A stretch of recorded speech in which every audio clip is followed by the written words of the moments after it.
win this past weekend? You know, I do. It's like I've been talking about over the last, 4 or 5 weeks.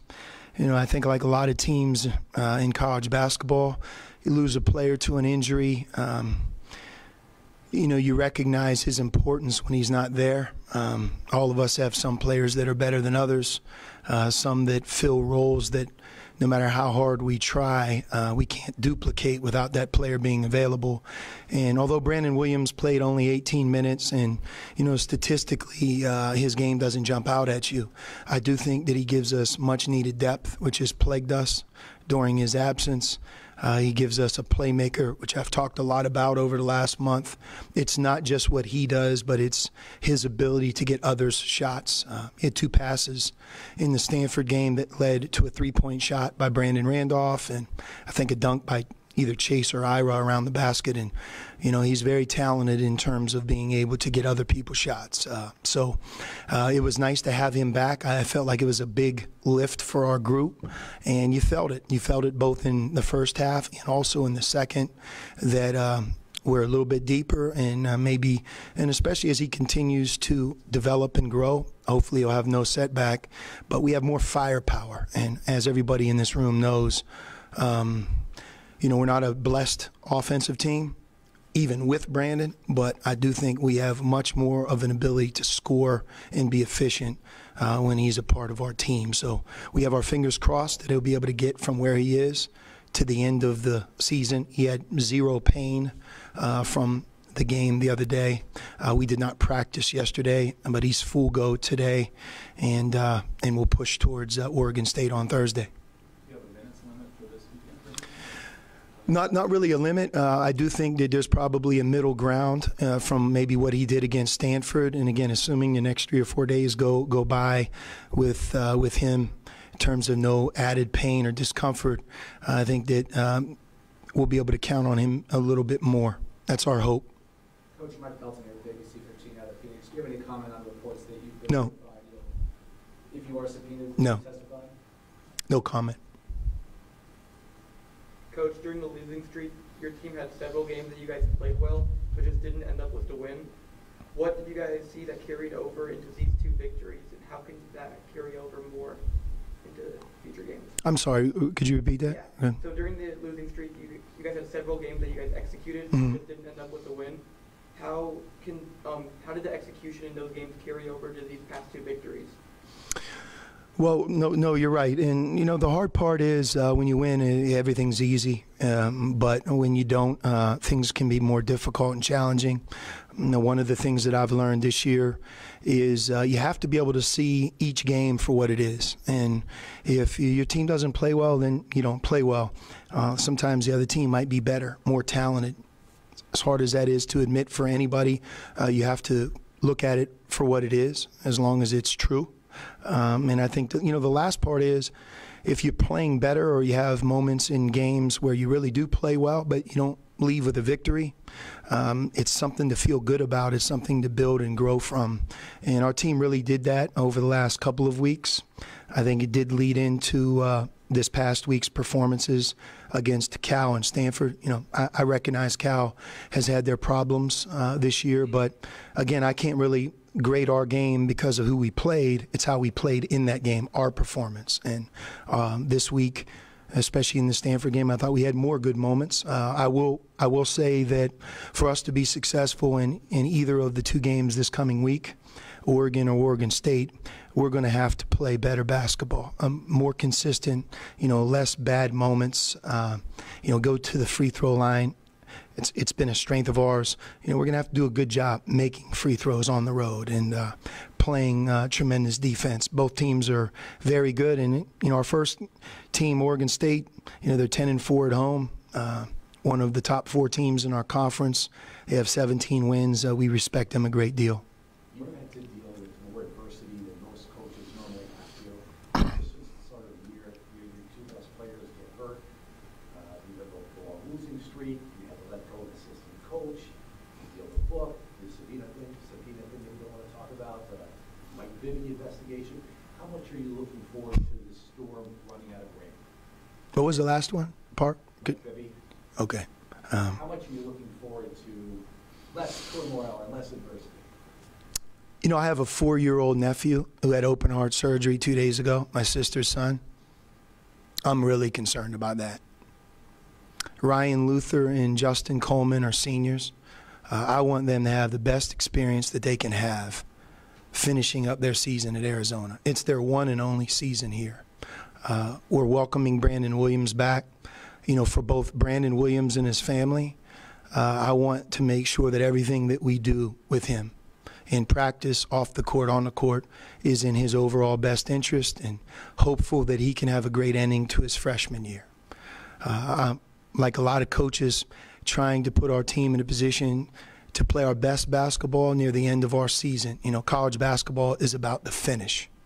We've had seasons where we've won 33 and 34 games, and if it ends in a regional final, an Elite Eight game, as great as it was to win 33 games and get to a regional final, you know, a lot of times it's disappointing because you were so close to a Final Four and you didn't get there. It's about the finish. So when we approach this week and next week, and then we go to Las Vegas, you know, my focus is on making sure that our team is playing our best basketball. And, you know, like everybody in this room, I have a family, a wife, 3 kids. I love them dearly, and I think about them every day. That's my focus, and that focus hasn't changed and will not change. Can you expand on the 4-year-old nephew or niece? No, that's all I'm going to say. But you know, that's something that I think deserves my attention and really deserves my concern. So you know, when that's going on, as a coach, you know, that's difficult to juggle. You know, you have a concern, and you know, hopefully that will continue to go well. But if you ask me, you know, what I think about when I wake up in the morning, I just gave you the list. Well, Coach, with all the scrutiny that has surrounded this program at the university, No comment. You can drive back to Phoenix. You're not going to answer the question? Any basketball-related questions? Well, the ultimate goal is still making the NCAA tournament. If it comes to the NIT, would you accept a bid? You know, we're not there yet. We're not there yet. Again, you know, it's that's kind of results driven. That's for you guys to speculate about and report. For me as the coach, we got to worry about today and this week. I mean, we have our last road trip of the season, the ending of the Pac-12 season, and that deserves our undivided attention, and that's really where our focus is. What have you liked most about Ira's progress this season? Ira has hit his stride recently, but I think I talked about this almost from the onset, as far back as November. He's one of our best practice players. He's someone who works at it. I don't know if I can name really a practice or a week this year where he was distracted from what we're trying to do with him. And, you know, for every player, they hit their stride at a different point in their career. And when I think we're at the point now with Ira, if you watch him score the ball, maybe play with less turnovers, less fouls, and he's more experienced, he's more seasoned.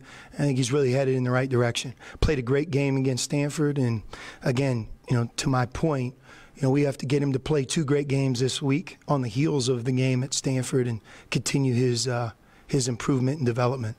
You guys beat Oregon State with 13 threes, I believe. Is there another blueprint to where you guys can beat them on the road without having to get some threes? Great question. The other part with Oregon State is I think we had 21 second shots. If I'm wrong, we had a lot of second shots. So I would say that if you talk to Wayne Tinkle, one of the points that he would make is, hey, you know, Arizona got a lot of second chance opportunities, and we converted some of those into threes as well. But we played the game without Chase. You know, Chase is a part of what we do right now. It'll be a different game. That was certainly a while back. So I think both teams continue to develop.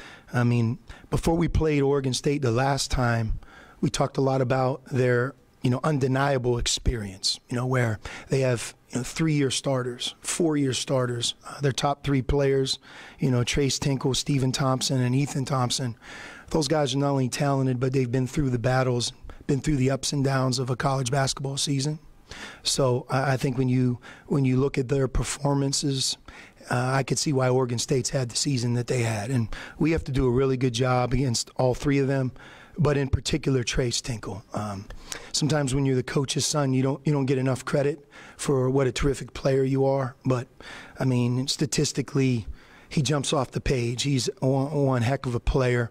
I'm certain that his career will go down as one of the best in Oregon State's recent history. And so you look at a guy like that playing a home game in late February, early March, well, we got to be ready for him.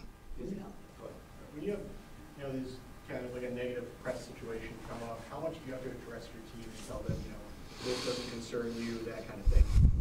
They're used to it. We just move on. So you're saying a potential subpoena has no effect on how you coach on the sideline? No comment. Oregon was the only team that you lost to with, I guess, lack of a better term, full complement of players that you have right now.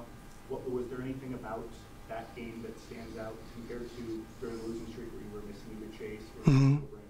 Yep. They really, their style won out on that particular night. Neither team scored well, but our turnovers really jumped off the page. Play against Oregon, number one, they always play incredibly hard. They mix in their full court pressure, and you have to be able to handle that full court pressure, take care of the basketball. We weren't able to do that on that night, and that was the difference in the game. But they're a hard-playing, well-coached, tough-minded team.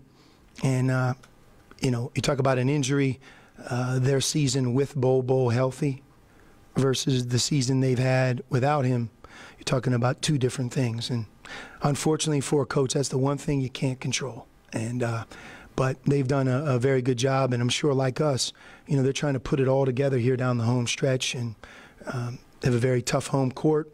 They beat us the last time. We know that both games this week will be very difficult. How close is Alex Barcelo to realizing his potential in hitting the stride? He's steady, a lot like Ira. I would describe him that his work ethic speaks for itself. Great teammate, works hard. You want him to shoot the basketball with a lot of confidence, because I think everyone in the room knows he's one of our team's overall best shooters, and hopeful that we can put it together. He can put it together where we can put him in a position to get a couple good open looks. That's only a small part of what Alex does, but because of our team, when he knocks in a couple threes, it makes a world of difference. When Brandon was in last game, it seemed like you guys got many more open shots in the perimeter due to his penetration. How can he build on that with his health getting better? And what growth does Chase Jeter have, just being a bigger facilitator in the paint due to that? Well, the compliment that everybody pays a great guard is that they make their teammates better. It's like a quarterback in football. It's not just the statistics that they put up, but it's, life's easier for everybody because they make good decisions and they have talent. A guard like Brandon, it's not just the statistics that he brings to the table. Like I addressed earlier, it's giving our team more depth. And no doubt, maybe the best part of his game is that, he can find people and make plays. And when you have almost like a second player out there who can do that, Justin Coleman being the other one, it makes a difference. And I thought it made a difference even in our last game, even though Brandon only played 18 minutes and statistically he didn't have a great night. And, the other thing to keep in mind with Brandon, and we've gone through this with Chase, there's always a progression of when somebody gets hurt and then they start their comeback. Their comeback starts to happen, and they're not themselves on the court. It takes a little bit of time, and I'm sure, in fairness to Brandon, it's going to take a few games for him to feel the best that he can out there. Did you went through this process, Brandon? Did you guys learn anything more about what it actually was? I mean, was it related to that initial thing, or was it a strain? Something else? No. You said that's where you were right? Yeah, I mean, I'm not the doctor here, but it's a pre-existing condition. It's not an injury, and it's something that Brandon has dealt with and will continue to deal with. Just some days his knee is sore and some days it's not. Yeah, that's right. And, he's young. And, from a strength and conditioning perspective, he has the best of everything in terms of the way we work towards strengthening his hamstrings, to making sure that his body fat is as low as it can be. And sometimes it's avoiding different things. He's not like everybody else. It doesn't make sense for Brandon to do, for example, deep squats. Or sometimes if we bring a team back twice in a day, doesn't make sense for him to do anything on that second go around. So I think those are the things that we're aligned to make sure that we protect him and hopeful that he can have the longest career that he possibly can have. Speaking of Brandon, you had to re-recruit him, essentially. Have you had to do that with this class of guys now, kind of every No. weeks? No. These guys signed. No. One more question, please, Coach. Well, I have a couple actually, but one was Austin Carroll. Is he back? Is he gonna... Yeah, I'm sorry. I meant to update you on that. You know, he's still in Boston with his mom and his dad, and I think his dad's recovery is moving in a positive direction. You know, it's not up to me to get into, you know, what he's dealing with. It's a private matter with his family. I'll let them address that whenever the time is right. But it's certainly serious enough where he's been hospitalized, and you know, Austin's priority right now is his dad and his mom. And I think he'll rejoin us maybe at the earliest next week after the Oregon trip. But he'll remain there in Boston through the remainder of this week. I was just wondering too, if you just your summary or maybe memory of last year's trip to Oregon. I mean, it was kind of an odd time. Tough game at Oregon State. Alonzo's out. You're out the next game.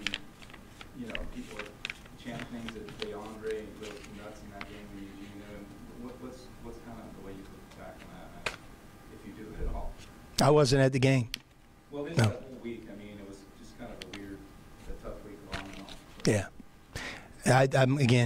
I'm dealing with the now. You know, things happened a year ago. I remember when Momo Jones banked in a shot at the foul line to beat Stanford.